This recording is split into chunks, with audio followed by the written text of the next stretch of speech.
Welcome back to another episode of The Power of Your Story, a space for people to share their story, learn from their story, and ultimately empower others through their story.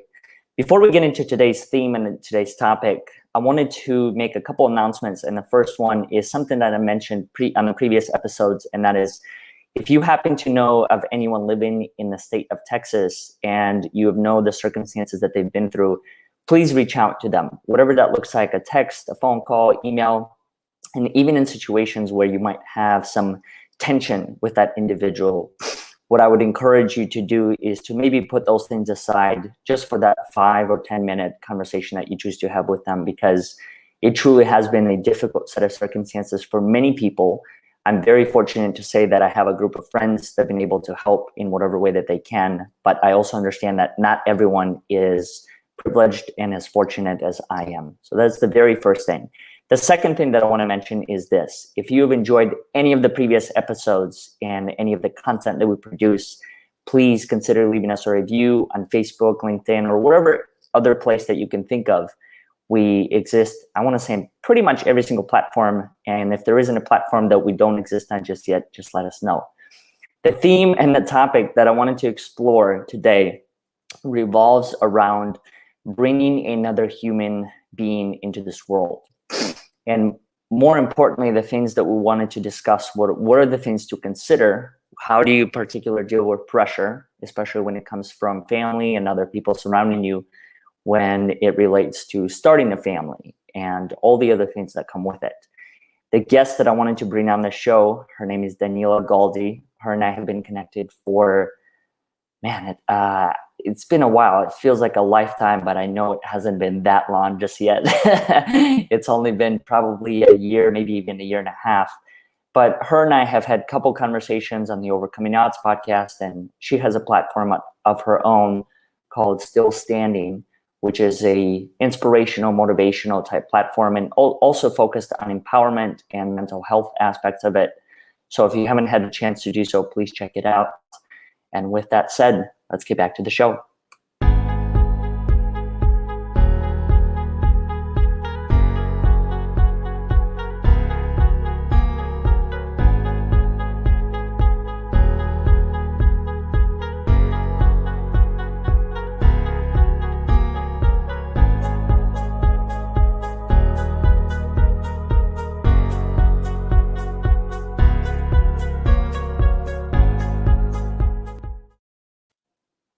There she is. Hello. How are you? Hi, everybody.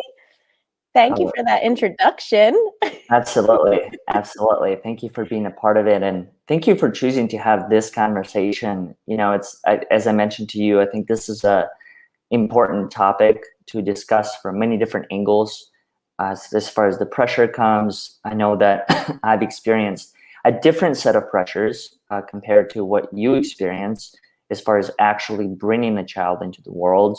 I think for me, it's more so like, when are you going to start a family, and when are you going to get married, and all these other things, where it's almost like there's a expected timeline for many of the things that that happen. And Melody has joined us here. She says hello from Massachusetts. Hi, Melody. But I figured that the best way that we can maybe start off this particular conversation is by choosing to tackle the pressure and the expectation and all of the feelings that one has to hide when it comes to it. So how would you, do you experience that when it comes to that pressure, like from your family, your friends, other people within your circle? Oh, yes, Oleg. So one, let me just tell you, I feel very blessed to always be here with you. And, when you asked, what can I share that's happening right now? Basically, it's like, well, if we're going to be as candid as possible, this is, pregnancy and family marriage is just in my face all of the time. Mm-hmm. And I laugh about it, but I also go home and I cry about it. So the pressures, not only I feel, is this something that outside pressure happens to, I feel so many, but to speak for myself, to me a lot. And I've been experiencing this pressure of the questioning and as you mentioned, like, when are you going to have a family? When are you going to do this? For some relatives, it's even gotten past, like, when are you even going to get married to when are you going to have a baby? We've just skipped any traditional type of timeline. Right, which is okay. I wouldn't mind either way, but at the same time, and I've been experiencing this since I'm 34 now, and I'm in mid-30s, and I've been experiencing this since probably my, like, 27. So, like, probably later.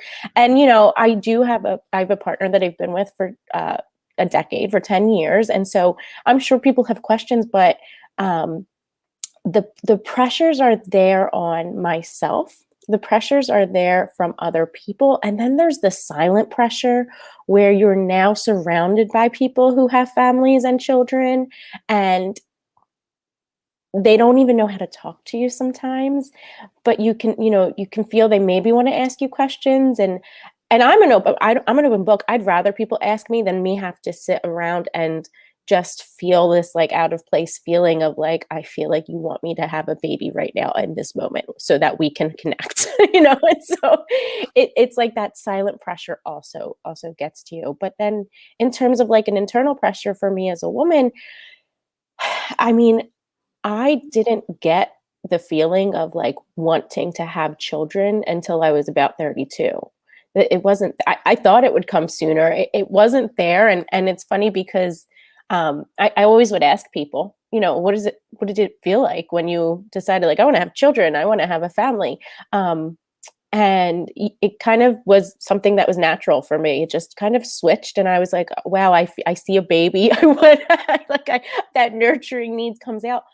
But some people, that doesn't happen, and that's okay too. And that's why I'm so glad that we could talk about this, because there's so many scenarios. And even now in 2021, I feel like we're all trying to open those conversations more, but I'm not finding it happening in real life situations to where, like, there isn't just one scenario. And, like, um, and it could be a fear of my own, of feeling that silent judgment, that silent pressure. But when you're around it, I mean, this is the time, and it's beautiful for people who are doing it and have done it. And I should say, like, I want children, I do, but that outside pressure is just so hard on a person who also is aware of the internal pressure that my organs. There are situations that could be happening that I'm just now getting to a doctor to check on, and I don't know what that might bring, and yes, there is higher risk, and those are all pressures that are constantly, I'll be eating breakfast and I'm like, gotta go get my ovaries and uterus checked. Being blunt, so I do not have the same experience. I know. I'm sorry to make you uncomfortable, but it's a constant thing. And then it's like, is everything, everything I'm putting in my body, I'm going on and on, but the pressures, to answer your question, are just constantly there. And then, for someone who wants to have a child, there's different pressures, but I feel for people who either are choosing not to, and they constantly have to defend themselves, I've found. And then the others where they really want to, and there's trouble there. There's situations that are keeping them from it. And then there's all so many different situations. And it's tough that there is this pressure on, especially a woman's body, because, but yeah, I will say the average now that people starting families is 30. I just read that the other day, which seems actually really young to me still, but, but what do you think on that as? Well, I experience similar things. I think it's not necessarily being able to bring a child into the world, but it's more so like the whole concept of starting a family and everything that follows, like the golden retriever, the house, and the marriage. It's the same narrative almost every single time. And what I find myself in, and the challenge that I experience on my end, is how do you not necessarily like justify your action and your decision for not wanting to pursue that particular path right now, but more so, how do you communicate that to the individual that may not have an open mindset around it? That may have a fixed way of doing things based on the way that they've lived their lives. And I just realized that it's kind of I mean, it's an internal struggle. It's an internal challenge, because am I trying to win them over? Am I trying to convince them that like my way makes sense to me and it doesn't have to make sense to anyone else? Or am I trying to do something else in that conversation? And I've also realized that in some of those situations, when I'm asked those questions, judgment is one of the very first things that comes up. Judgment, and it's sometimes I feel like I'm being perceived as less than compared to some of the other people that had a family and a golden retriever and a house and all these other things. When the reality of the matter is, the more that I think about it, it's like, who's to say that that's the ultimate thing? Right. Who's actually to say that the ultimate thing is to have a child? I mean, I don't want to put words in anyone else's mouth, but it sounds like a quote unquote great gift or whatever it is, or is it really though? Like, I'm curious from your lens, how do you even perceive that at this point? I mean, is that even a necessary component to your life to have a child? So yes, and to speak, I feel I go through those same things in conversations, and sometimes I just base it off my energy. I'm like, do I have the energy to defend myself right now? What is the purpose of this? Is it to make a deeper connection with this person? But and then the other thing I've had to tell myself is, like you said, like family can look different. To me, it's like home. Like, who's your home? And whatever the situation is, it's like, I feel at this point, we have an idea of what we want this home to be. And the home could be your friends, that don't live with you, but they're your home. That's where you feel safe, So, but to answer your question, Oleg, I feel like this is so tough. This is very tough. So, the way that I perceive it is that I just,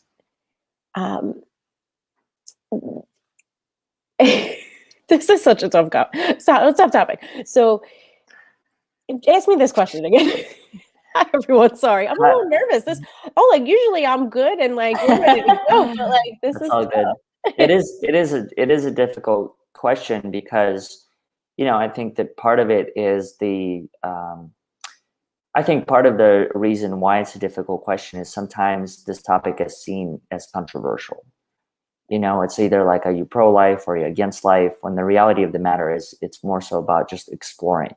What does that even mean to you? And what's the choice that you want to have within it? And by the way, whatever the choices that you make within this, like, you don't have to stick to it. So if after this conversation you say, I don't want to have children, like, I'm not going to hold you accountable to that, or anyone else that's listening. Yeah. But it's more so like when you hear those conversations and then when you hear the judgment. So when I hear how do you deal with that? How do I deal with that? I have a therapist, I'll be honest, and I laugh about it, but really that's a big part of it is I have people who understand me. In the moment, it's still tough, and I wish I could say that I figured out how to approach that. I try to approach it in a way that is, smile and a nod, and it's not the right time, and that's where I have to respect my own boundaries of how much am I going to divulge into this, because now I'm feeling all these things. I'm feeling judged. I'm feeling anxious. I'm feeling, I'm in my own head, and so. Sometimes it's something that's like, okay, maybe this is just a conversation for later. And what I will say too is, in terms of, like I mentioned, I do want children, and I've accepted that. I've waited. I've chose that. I've accepted that. I've waited. So I also have gotten to a place where I accept that if it's going to be a little bit more difficult, a lot more difficult, I'm okay with that because this was my own choice, and I'm ready to take on any of those maybe physical issues that might come with being older and wanting to try. What I found too, which was always very difficult, and I don't know if anybody else listening has ever faced this, sometimes a child or a family or a partner is like the solution to fix you. Mm, So, mhm. I can remember talking to friends or people in general, and I'm like, I'm still trying to get my finances in order. I have my own businesses. I'm still waiting for stability. And like the response is like, oh, you'll never be ready. Or, oh, we'll just have a baby. It'll make you happy. And I'm like, I don't know how you came up with that conclusion, but I'm happy for you if that did it for you. Mhm. So I think why I'm having trouble myself today, even speaking about this, is one, because it is very, it's a moving conversation for me, or it's a tough conversation for me in general because I'm experiencing it, but also I don't want to project anything onto people. And so that's where it becomes tough because I've been projected on.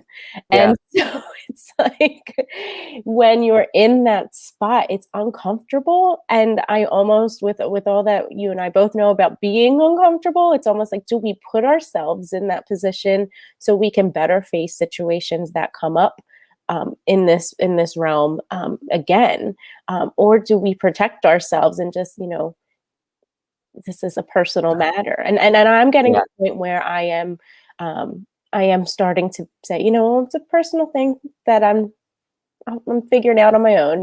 So Mhm. yeah. And Melody said a similar thing. She said, having children is its own unique, quote Um, unquote, career path, and it's not this meant for everyone. and they feel, and I thank you, Melody, for sharing that, because I mentioned earlier how for some that those things just kind of happened or they chose to, and a lot of the time I get personally I get, like, the time will never be right. But when I tell you, like, I can clearly remember at 32 years old, my body felt it. And when I tell you also that if I don't, like, I don't necessarily agree with that if I have the any type of control in that, where for me, if I had a baby a few years ago, planned it, I don't think it would have been the right time. I was not in a good place mentally, and Mhm. my promise to myself was, when I can bring a child into this world, if I can, I would be in a better mental state. My insurance wasn't there. I wouldn't have been able to go to the hospital that I wanted to go to. There were things that, no, it wouldn't have been the right time. Mhm. But I'm sure, and I know parenthood is a whole experience in itself. On its own. So I'm sure that might be what people mean, but I don't know until we go deeper into it. And I feel like everyone's a bit afraid, and myself included, to go into it a bit more. Mhm. What additional meaning would you say that having a child in your life would bring to you? Gosh, I mean, the word purpose comes up, but to get a little bit more specific is just like, um, I, I want somebody who I can provide with experiences, that just experiences of, like, of the world, of experiencing the people in my life that I love so much, experiencing my traditions, and building their own, just like that idea of like newness for them is really makes me excited. But in the same realm, I wanted to share with you. This is something that constantly comes up for me, at least recently, in like therapy sessions with my therapist. Woo woo! Shout out to you. So she knows who she is. So, but I have struggled with the fact of, like, why am I doing this for me, or am I doing this for the person, Mhm. for this potential new person into this world, and I overthink and I analyze and I'm always questioning. So at some point, for myself, I am working on just doing, because it brings happiness, so that's something that I'm working on myself. But I mean, I've questioned, and that's why when you ask me, I mean, one of the words that I will bring up is like, I felt selfish. Like, I couldn't find a reason other than, like, I want a baby. Like, I want Mhm. this. Like, so um is that a good enough reason? I don't know, but because of what I'm working on with just trying to be do what makes me happy and not have to have all of these reasons why, it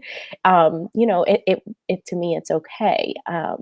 So I just, but again, I know friends and I have friends that we can get into these conversations, and it's so wonderful because they do not want children.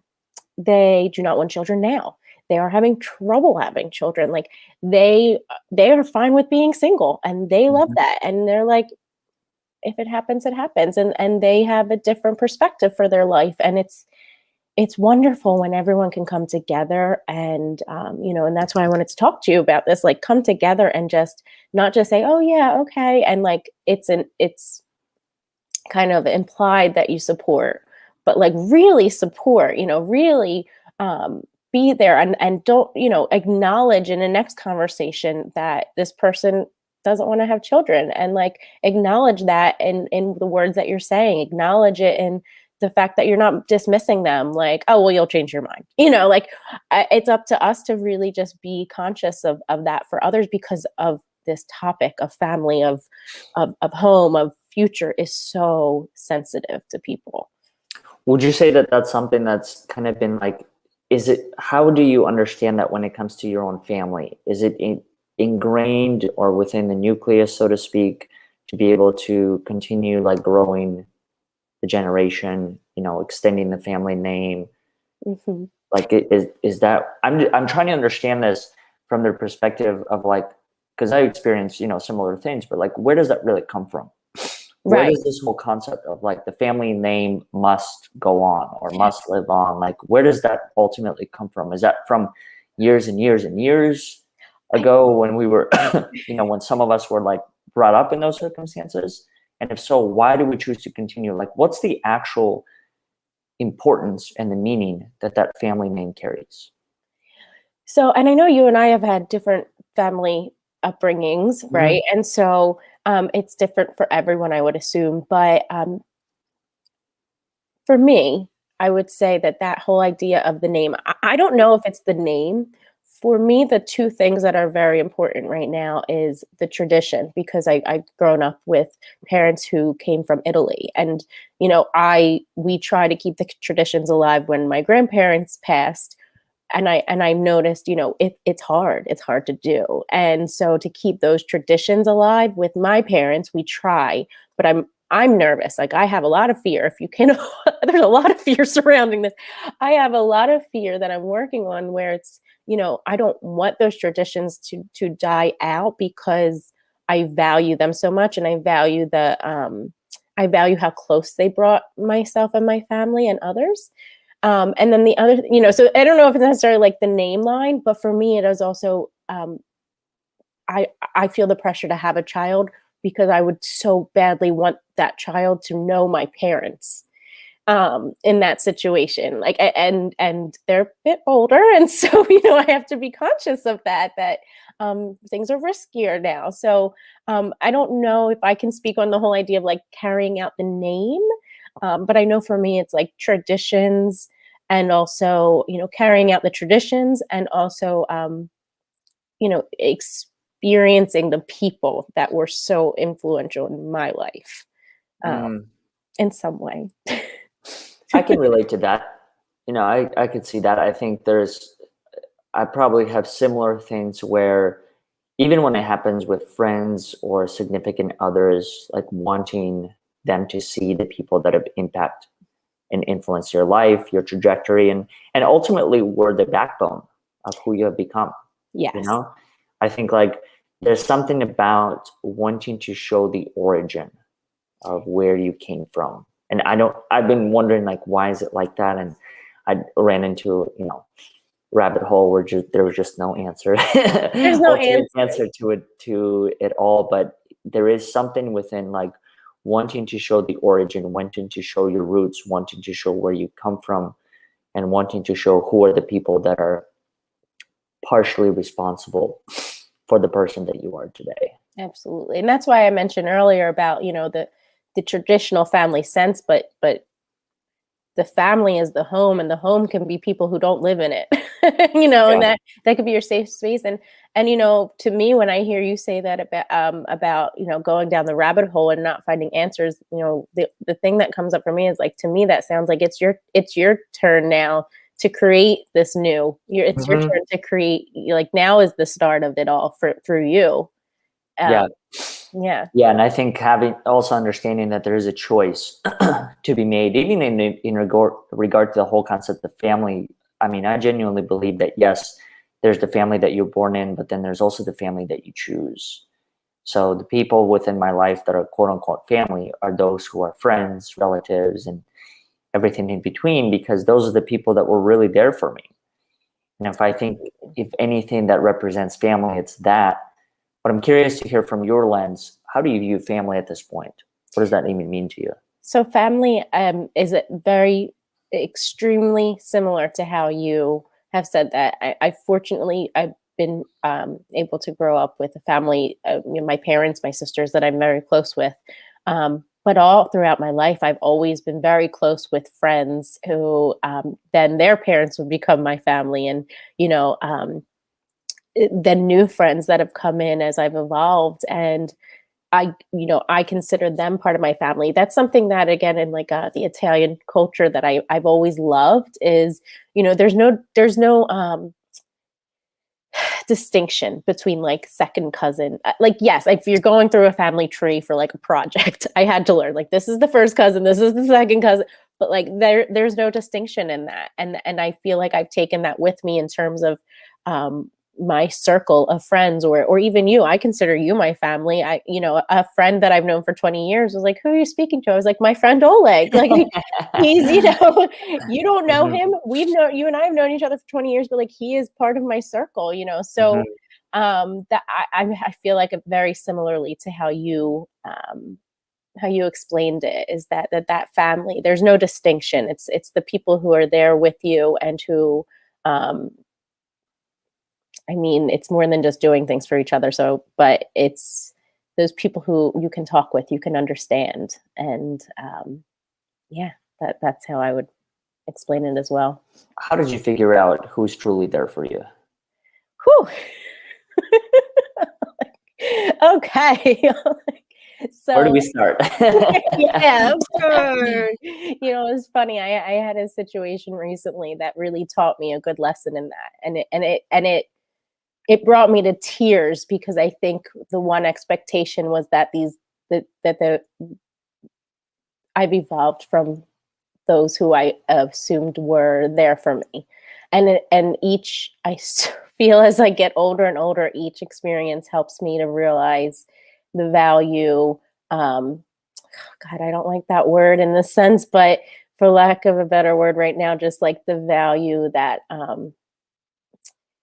people, or maybe it's the next step that people will go with me. They Mhm. will, they will want to know more. They will want to hear about, it's not just a surface level. And I feel like that sounds so amateur, but it's an experience of that growth, where it's like, okay, maybe like a small talk and that's it. But then that person goes the extra step, and I feel as though I'm safe with them to go that extra step, and we can disagree, and we can still know that we love each other for the people that we are. We love, um, we have the same type of ethics, morals, and things like that. But I have to tell you, even with this past year, with everything that went on in terms of like Black Lives Matter and things like that, it's hard to, do you stay with the people in your life that have this value, that will go the extra mile with you, but you differ on certain elements, and do you just, do you continue so that you could teach each other, or are you too different to even continue because your values and morals are so different? um I don't know if that's happened to you. Oh yeah, I think it's happened many times. And the other thing that I've learned throughout my life is choosing to test Mm, my network and my circle. And what I mean by that is, not testing it with every single challenge that come across my way, but more so when there's certain challenges, especially unexpected ones that come. what I started to do is I just started to ask for help. I just started to ask for help because A, you never know who's going to be able to help.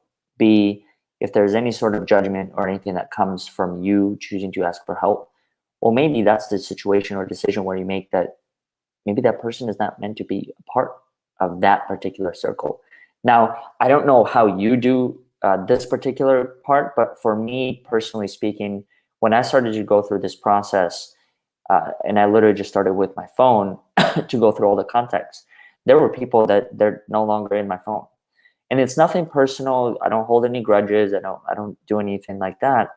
But it's more so I just realized that something that you mentioned at the beginning of this conversation. It's like if the person is there, therefore I'm choosing to give that person energy. But if they're not really there for you and they're just a contact in your phone, for me the question is like, what's the point? Why am I doing this? Why am I holding space for the particular individual when the reality of the matter is the space truly does not exist in the form that I envision it? There may be some other space that it exists in, like you said, the surface level conversation, but I don't know. I think depth for me is a very important component within my life now. And I had a friend of mine, he was actually on yesterday's episode that we had. He said during one of the conversations that there are certain people within his life that he truly just chooses to disengage, disconnect. Because, I mean, let's face it, we do have a finite amount of time here. Like, we don't get to be here forever. And I think in my opinion, me choosing to spend my time trying to cultivate and rebuild relationships that truly are not there. Why? Right. Why not just use that time and energy elsewhere on another relationship? So it's a difficult one to step into for sure. It took me many, many years to get to this point. And I think the reason why it took so long is because there were so many phases within my life where people pleasing was a thing. Like I didn't want to hurt people. I didn't want to disappoint. And I felt that by literally choosing to remove their physical name from my phone was a way of hurting them. And then after a while, I just started to reframe that and I said, why? Why do I think that it's actually hurting them? When the reality of the matter is they don't even know that you're doing that action. Right. Unless you communicate it to them. It's like the same exact thing. Texting, I think, is one of the most complicated forms of communication. Because humor, unless you really know the person, humor is one of the hardest things to translate for me through text.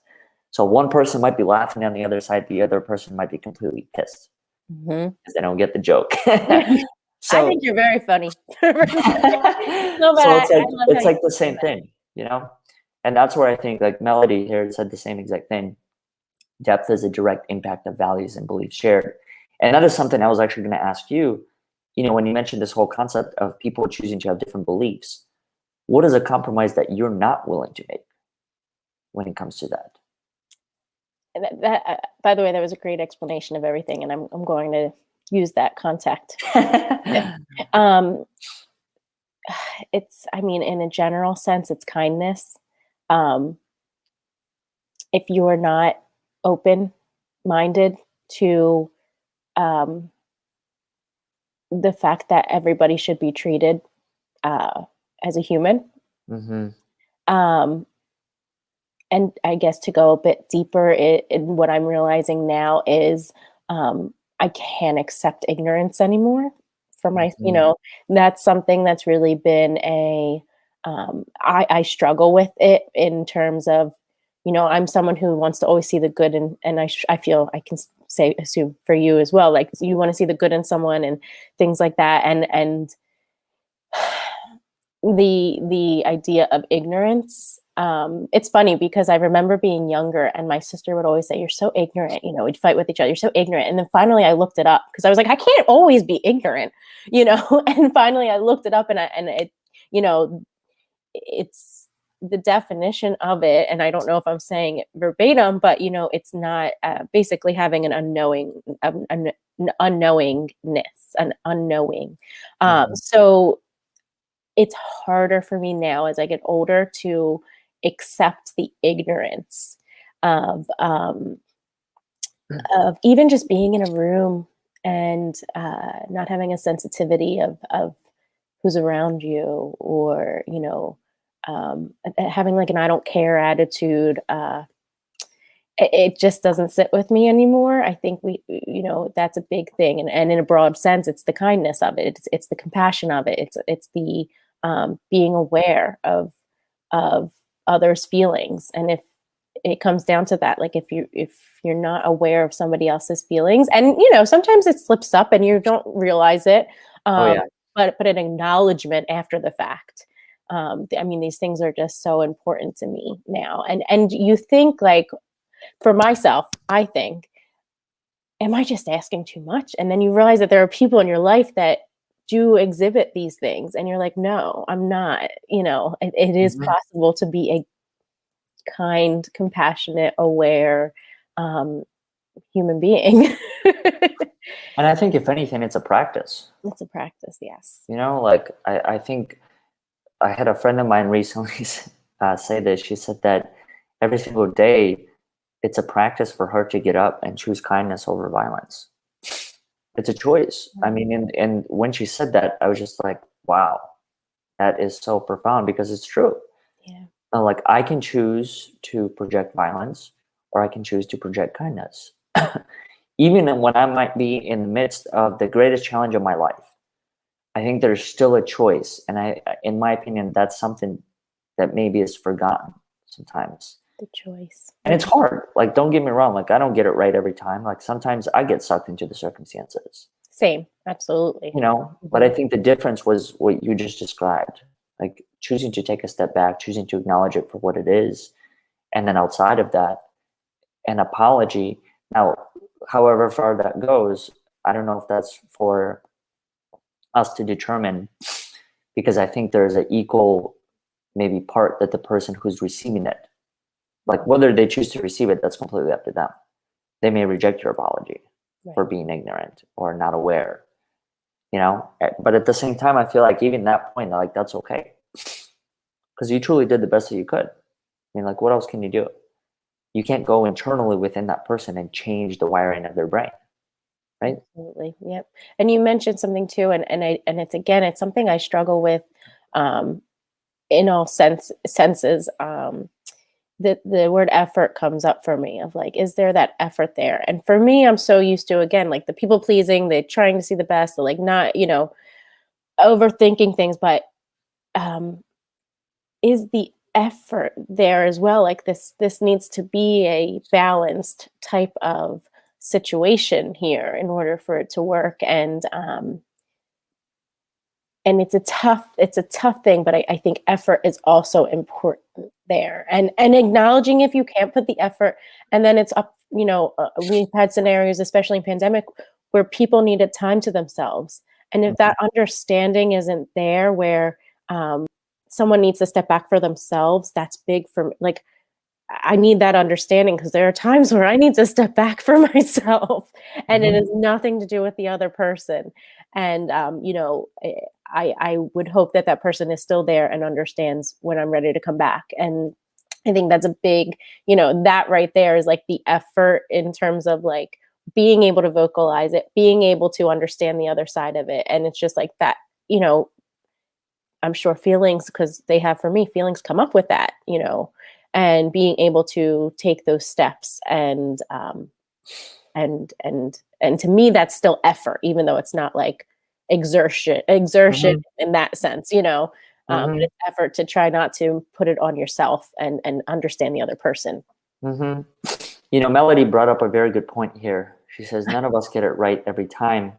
And I'm wondering, like, from your lens, so I view the whole right and wrong through the point that it's all a matter of perspective.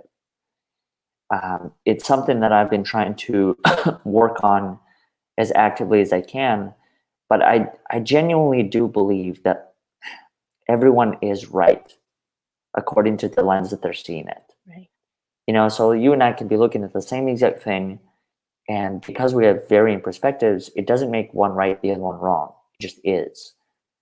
And I'm wondering, How do you look at that right now? Like even in regard to the whole effort component, one person's effort might be different compared to someone else who might go the extra mile, you know? Like Yeah, the whole right and wrong, like how does that even make sense to you? that's a great question. So, I mean, I think I would have to me, it's meeting the person where they're at. So whereas I might be in a place where I can I can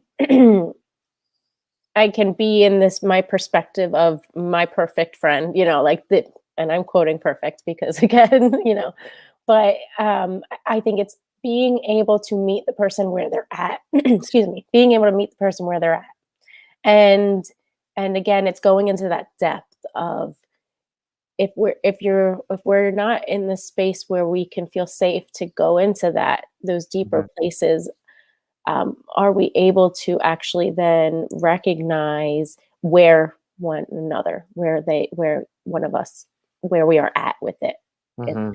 in our life? It's a toughie. That's a toughie because Mhm.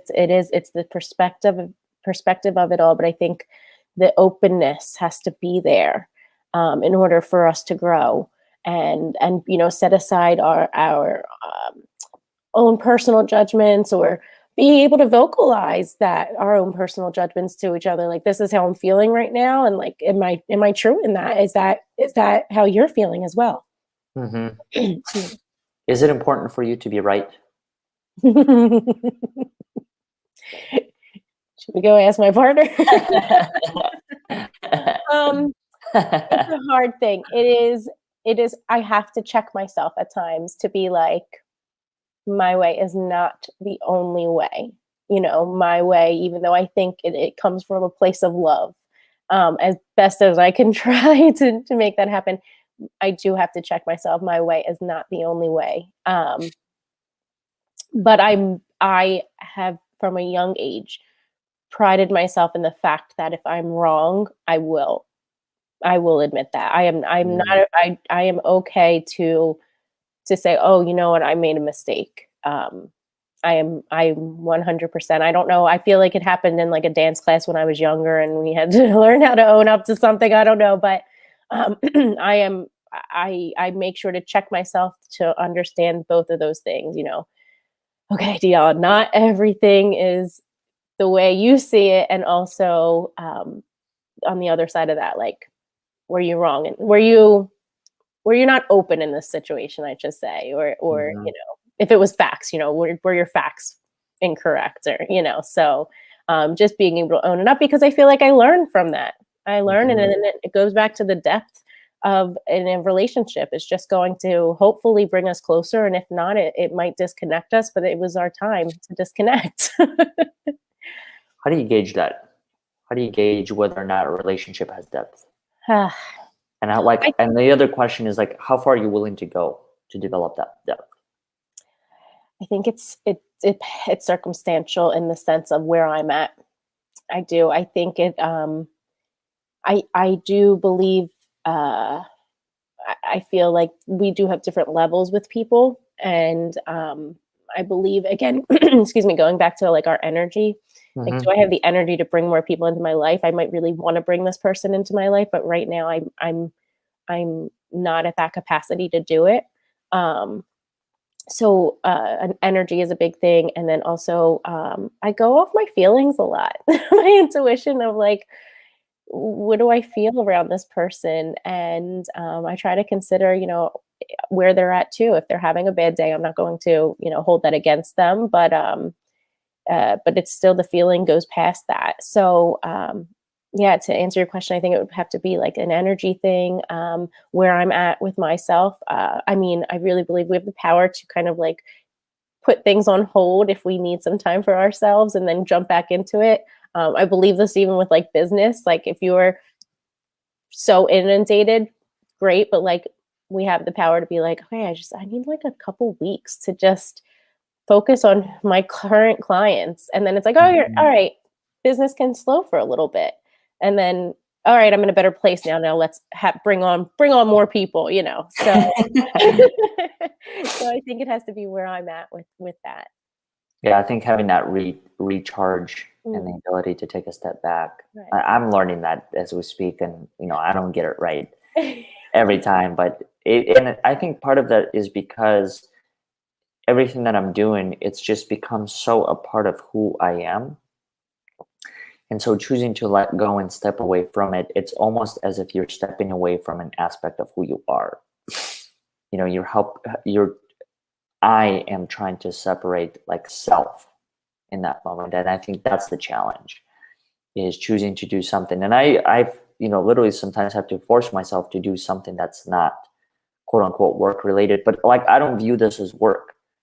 I found a way to make this work in my advantage. So that way it allows me to continue living the life that I've quote unquote always dreamed of. I mean, it took a long time. I mean, I've had many obstacles and challenges, and you witnessed many of them. It's like, but I think that's the beauty of it all, is that, does it work out for everyone? I don't know. Can it work out for everyone? I don't know. All I know is just that for me, with a ton of work and persistence and all these other things, it has. And I know for you it has. And I think for some of the other people that are choosing to tune in, but this whole question, and this kind of is a great way to dive into this whole topic, and then also, to summarize it all, it's choosing to challenge the expectations and assumptions of others. Right. And being open to the fact that it might look different. Child, everything. I'm sorry I interrupted. Go Being open to the fact that it might look different. I mean, as you said, I mean, you and I are similar in that. And it's funny you say you have to really push yourself to try to do something outside of work because you love doing what you're doing.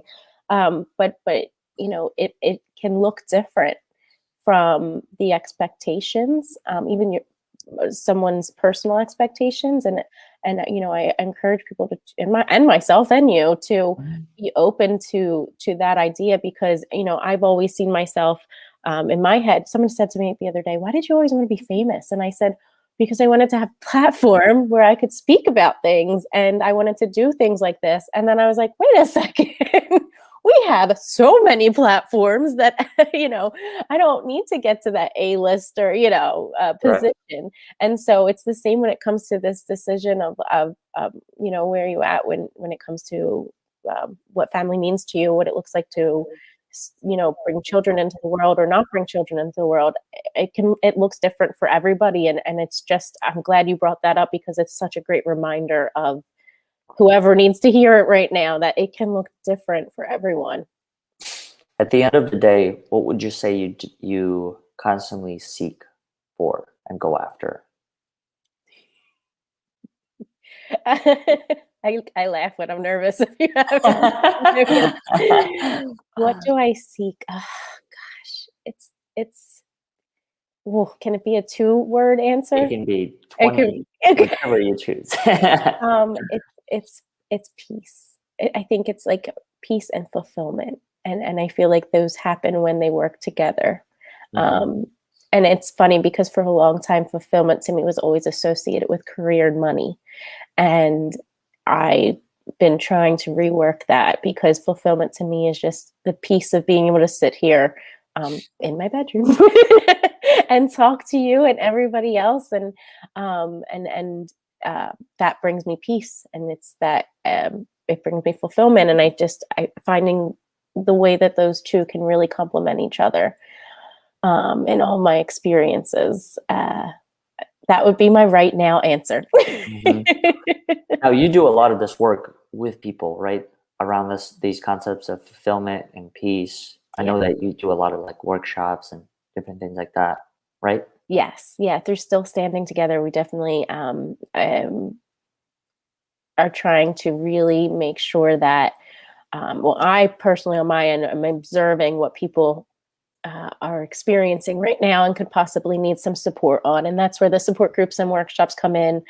We've been a bit on hiatus, but they'll start back up very soon. And again, it's just helping people to either learn new things or hear what they needed to hear to help them to move forward. Mm-hmm. So, and have those resources and tools to do it. Mm-hmm. Yeah, in the however long I've known you, you've had quite the journey when it comes to that. And I think the entertainment space and everything, that's a whole other conversation, a whole other set of challenges.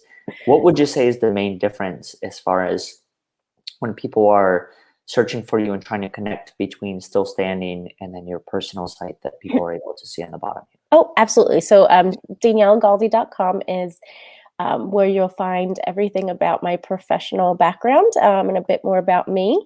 It's a very windy road, so take a minute or two to explore it. I really like to just be able to do as much as I can, and that reflects in my website there. You'll see like a portfolio, things like that. Still Standing Together is going to be where you're going to get updates on stillstandingtogether.com, I should say, updates on anything related to mental health and wellness. That's where our resources are, podcasts, blogs, things like that. And then you can follow me at Daniela Does What on all That's awesome. things. Now, just a quick question. Why did you start Still Standing Together? Absolutely. So it's my baby, but I started Still Standing Together after a time when I had found myself, I have anxiety, I manage anxiety, depression, panic attacks, and Still Standing Together started because I had gotten to one of my very lowest points where I promised myself I'd never get to again. And I found myself in bed, this bed actually, I found myself in bed and I could not move again. And it was after months and months of not putting my mental health first and ignoring it for reasons of not wanting to confront it, reasons of finances, thinking I could fix it by myself. And then I didn't want to bring anyone down with me. And I found myself in bed. I had a family that my partner came home. He came home because he knew something was wrong. And my sisters put money in my account. They called a therapist. I had people that stood for me so that I could get back on my feet. And I just, months after it in therapy, I thought, I can't, I'm not a therapist. So what can I do to bring people together, to get them these connections? Because sometimes it's the hardest to tell the people in your life who are your family, your friends. And so just create a support system after that. That's amazing. I'm happy that you found that. And, I think these are real topics. I've definitely gone through my own phases of anxiety and depression, stress, all these other things. So I think the fact that you chose to act upon and create this community for other people, I mean, I know from personal experience, it took me a lot of courage, confidence, and all these other things to actually step into the light, so to speak. And the fact that you did it, it's amazing to hear that. And for anyone that's listening, please connect with her, whatever the platform is, LinkedIn, Facebook, Instagram, as she had mentioned, also her website. And outside of that, just want to appreciate all the people, Melody, and everyone else that chose to tune in. And it's amazing every time we're able to connect and learn from each other's journeys. Oh, absolutely. And you're a big inspiration for me, Oleg. So thank you for all that you do and keeping us all connected and getting deeper.